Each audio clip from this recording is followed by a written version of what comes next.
Movie शुरू होती है तो हमें प्रेग्नेंट वुमेन दिखाई जाती है जिसका नाम नतालिया होता है।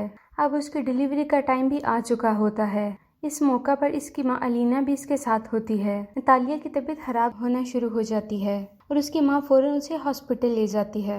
रात ज्यादा हो चुकी होती है इसलिए डॉक्टर्स अवेलेबल नहीं होते, लेकिन वहाँ एक नर्स होती है जो उसकी डिलीवरी कर देती है। नतालिया का बच्चा पैदा हो जाता है, लेकिन ये उसे देखकर हैरान हो जाते हैं क्योंकि उन्हें उस चीज पर यकीन नहीं आ रहा था जो वो देख रहे थे, क्योंकि ये बच्चा पैदा होते ही हवा में फ्लाई करना शुरू कर जाता है। नतालिया ये देखकर घबराती नहीं बल्कि खुश होती है और अपनी माँ को कहती है कि हमारे यहाँ एक एंजल बच्चे की पैदाइश हुई है।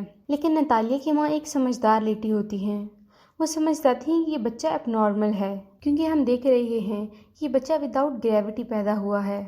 अब दोनों घबरा जाते हैं कि कोई इनके बच्चे को नुकसान न पहुंचा दे।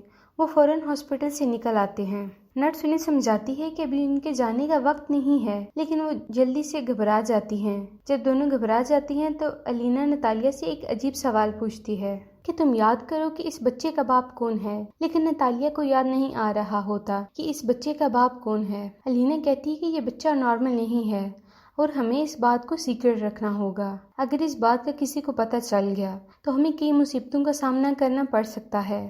अब वो इस बच्चे का नाम ऑस्कर रख देते हैं और अब इस बच्चे को संभालना मुश्किल हो रहा था, क्योंकि ये नॉर्मल बच्चा नहीं था। इस पर जमीन की ग्रेविटी का कोई असर नहीं था। जब वो उसे अकेला छोड़ते हैं तो वो हवा में उड़कर छत से जा लगता है। इसकी नानी इसके लिए मुख्तलिफ बेड्स बनाती हैं ताकि इसको कंट्रोल किया जा सके। इसके बाद ये छत को भी सॉफ्ट बना देती हैं कि अगर ये ऊपर चला जाए तो उसे कोई नुकसान न पहुंचे। इसके अलावा आस्कर की माँ और नानी बच्चे का बहुत ख्याल रखती और अकेला न छोड़ती कि ये घर से बाहर गया तो हवा में उड़कर कहीं हला में चला जाएगा। फिर वक्त गुजरता है और आस्कर बड़ा होने लगता है। आस्कर को घर से बाहर जाने की इजाजत नहीं थी। घर में बैठकर वो मोस्टली सुपरमैन देखता रहता और इमेजिन करता कि वो भी सुपर हीरो है। आस्कर माँ से अक्सर औकात पूछता रहता कि वो लोग उसे घर से बाहर क्यों नहीं जाने देते, लेकिन वो उसकी बात को इग्नोर कर देते हैं। ऑस्कर अक्सर घर की खिड़की से बाहर अपने जैसे लोगों को देखता रहता और बच्चों को भी जो स्कूल जा रहे होते और खेलते बच्चों को भी देखता और आज़ाद जिंदगी को बहुत मिस करता था। वो सोचता था कि शायद वो हमेशा के लिए यहाँ कैद रहेगा। एक दिन वो तंग आकर खिड़की से बाहर जाने लगता है तो उसकी नानी देख लेती हैं और उससे गुस्सा होती हैं। फिर सारे घर की खिड़कियों को सील कर दिया जाता है। नानी समझाती हैं कि तुम घर से बाहर कभी नहीं जाओगे। ये सुनकर ऑस्कर की माँ नतालिया गुस्से में आ जाती है और कहती है कि हम कब तक इसे घर में छुपा कर रखेंगे, एक न एक दिन तो इसे बाहर जाना ही होगा। फिर नतालिया ऑस्कर को तैयार करती है और उसकी जैकेट में 2 पत्थर रख देती है ताकि वह उड़ न जाए। वो अपनी माँ की बात नहीं सुनती और ऑस्कर को बाहर लेकर चली जाती है और साथ में वो ऑस्कर को बताती है कि वो सुपरमैन की तरह अपना राज किसी को भी नहीं बताएगा, वरना वो भी कभी सुपरमैन नहीं बन पाएगा। एक दिन ऑस्कर अपनी माँ के साथ शॉपिंग के लिए जाता है और वहाँ इसकी टक्कर एक लड़की अगाथा के साथ हो जाती है, जिसकी वजह से इसका सारा सामान गिर जाता है। अगाथा इस पर चिल्लाती है और उसे 2 पानी की बोतल्स हाथ में थमाती है और पनिश करती है कि अब तुम इन्हें लेकर मेरे साथ घर आओगे। ऑस्कर इनकार करता है, लेकिन अगाथा इंसिस्ट करती है। तब ऑस्कर इसके लिए राजी हो जाता है और अपनी माँ को बगैर बताए वो उसके साथ चला जाता है। रास्ते में इसे 2 बॉटल्स और जेब में पड़े 2 पत्थरों की वजह से वजन महसूस होता है तो जेब में पड़े पत्थर निकाल देता है। अब अगाथा के साथ उसकी फ्रेंडशिप हो जाती है। जब वो अगाथा के घर पहुंचते हैं तो वो इससे पानी की बॉटल्स मांगती है, लेकिन ऑस्कर पानी की बॉटल देने से इनकार कर देता है क्योंकि वो जानता है कि अगर इसने पानी की बॉटल्स दे दी तो वो हवा में उड़ जाएगा। अगाथा नहीं समझती और इसे पानी की बॉटल्स छीन लेती है, जिससे ऑस्कर हवा में उड़ना शुरू हो जाते हैं। वो जगह ऊपर नीचे से काफी बंद हो जाती है, इसलिए ऑस्कर खुली हवा में उड़ने से बच जाता है। अगाथा ये देखकर घबरा जाती है और चिल्लाकर उसे सुपरमैन कहती है। वो अगाथा से हेल्प मांगता है तो अंदर से अपने पत्थरों से भरा पिंक बैग लाती है और उनका आइडिया था कि इन पत्थरों को वो अपनी पॉकेट में रखेगा। उनका ये प्लान कामयाब होता है और ऑस्कर नीचे आ जाता है। फिर इनकी गहरी दोस्ती हो जाती है। फिर ऑस्कर अगाथा से प्रॉमिस लेता है कि वो ये बात किसी को नहीं बताएगी। दूसरी तरफ ऑस्कर की माँ और नानी उसके गायब होने की वजह से काफी परेशान होती हैं। वो उसे ढूंढती हैं। फिर वो ये सोच लेती हैं कि वो हवा में उड़ चुका है, क्योंकि जो पत्थर उन्हें उसके पॉकेट में रखे थे वो उन्हें रास्ते में पड़े मिलते हैं। फिर ऑस्कर इसी बैग के साथ जो उसे अगाथा ने दिया होता है वो घर आ जाता है। फिर वो अपनी मदर को अगाथा के बारे में बताता है। फिर इसकी माँ से पूछती है कि क्या तुमने अपना राज उसे बताया तो नहीं, लेकिन वो अपनी माँ से झूठ बोल देता है कि मैंने नहीं बताया। कई रोज तक एक दूसरे से मिलते रहते हैं। फिर एक दिन ऑस्कर की माँ जान जाती है कि अगाथा इस राज के बारे में जानती है। फिर इसकी माँ उसे अगाथा से मिलने नहीं देती। अगाथा घर आती लेकिन नतालिया उसे वापस भेज देती। फिर मोहल्ले के लोग ये समझने लगे कि ऑस्कर की माँ और नानी ऑस्कर के साथ बुरा सलूक कर रही हैं, क्योंकि ना तो वो बाहर आ सकता है ना वो स्कूल जा सकता है। इसलिए वो पुलिस को बता देती हैं। अगले ही दिन पुलिस आ जाती है। उन्हें कहते हैं कि बच्चे को स्कूल ना भेजना जुर्म है, इसलिए आपको इसे स्कूल भेजना होगा। मजबूरन उन्हें ऑस्कर को स्कूल भेजना पड़ता है। फिर नतालिया के साथ स्कूल जाती है, लेकिन वो समझ जाती है कि ऑस्कर नॉर्मल लाइफ नहीं गुजार सकता, तो वो उसे वापस ले आती हैं। और नतालिया और उसकी माँ बहुत रोती हैं।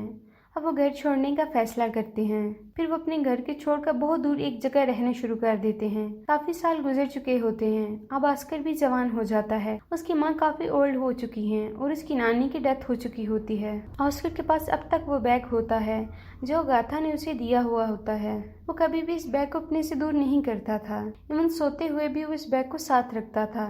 लेकिन अब भी उसकी जिंदगी का वही स्टाइल था, यानी सीक्रेट में जिंदगी गुजारना। दोनों माँ बेटा एक दूसरे का ख्याल रखते थे, लेकिन अब ऑस्कर अपने राज को छुपाते छुपाते बहुत तंग आ चुका था। वो सोचने लगता है कि अगर लोगों को इसके राज का पता चल जाए तो वो थोड़े ही अरसे में सुपरमैन की तरह पूरी दुनिया में मशहूर हो जाएगा और उसके ऊपर बहुत सी किताबें भी लोग लिखेंगे। लेकिन उसकी माँ नहीं मानती। वो समझती है कि अगर इसका राज दुनिया को पता लग गया तो वो उसे खो देगी। लेकिन एक दिन ऑस्कर का सब्र खत्म हो जाता है और अपनी माँ को बगैर बताए घर से निकल जाता है। फिर वो एक मैजिक शो में चला जाता है जहाँ लोगों के टैलेंट को दिखाया जाता है। यहाँ ऑस्कर उड़कर दिखाता है। ये शो भी हिट हो जाता है और ऑस्कर भी काफी मशहूर हो जाता है। उसकी माँ भी ये शो देख लेती है। अब उसकी माँ कुछ नहीं कर सकती थी क्योंकि काफी लोग वो शो देख चुके होते हैं और ऑस्कर को भी काफी लोग जानना शुरू हो जाते हैं। अगले दिन ऑस्कर डेविड से मिलता है जो कि एक एजेंट होता है और वो ऑस्कर को कहते हैं कि मैं तुम्हारे मशहूर होने में मदद कर सकता हूँ। हम बहुत बड़े बड़े शोज ऑर्गेनाइज करेंगे जिससे तुम पैसा कमाओगे और मशहूर भी होगे। वो ऑस्कर को एक घर देता है और इससे कॉन्ट्रैक्ट पर साइन भी करवा लेता है। इसके बाद ये बड़े बड़े शो करते हैं और देखते ही देखते ऑस्कर एक फेमस पर्सनैलिटी बन जाता है। अब ऑस्कर को नाम दिया जाता है द मैन विदाउट ग्रेविटी। अब ऑस्कर अमीर भी है और फेमस भी, लेकिन उसे रियलाइज होता है कि इसके बचपन का हाफ सुपरमैन बनना तो बहुत पीछे ही रह गया। मैं तो सिर्फ एक कठपुतली बनकर रह गया हूँ जिसे लोग अपने एंजॉयमेंट के लिए इस्तेमाल करते हैं। लेकिन अब उसे बुरा लगने लगता है।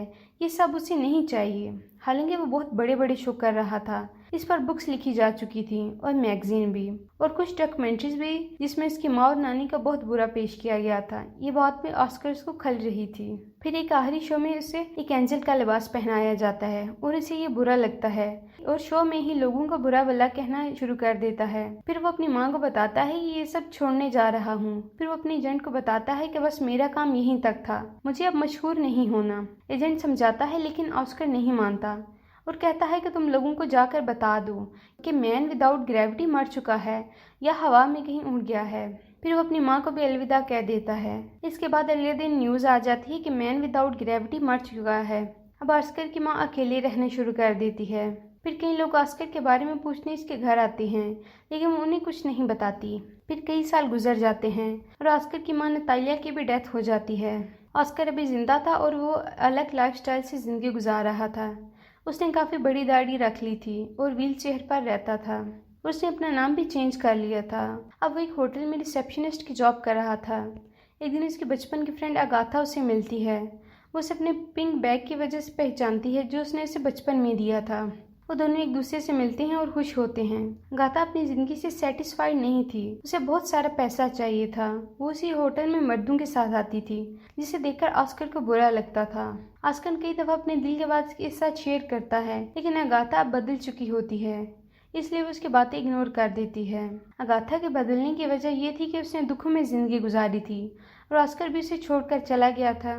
फिर आस्ता आस्ता वो एक दूसरे को अंडरस्टैंड कर लेते हैं और दोनों शादी कर लेते हैं। फिर वो उसी घर में रहना शुरू कर देते हैं जहां वो बचपन में रहा करते थे और यहाँ पर ये मूवी एंड हो जाती है। तो दोस्तों, कैसी लगी आपको हमारी आज की वीडियो? अगर आपको हमारी वीडियो अच्छी लगी तो हमारी वीडियो को लाइक करें, शेयर करें, हमारे चैनल को सब्सक्राइब करें ताकि इस तरह की इंटरेस्टिंग वीडियोज़ आपको मिलती रहें।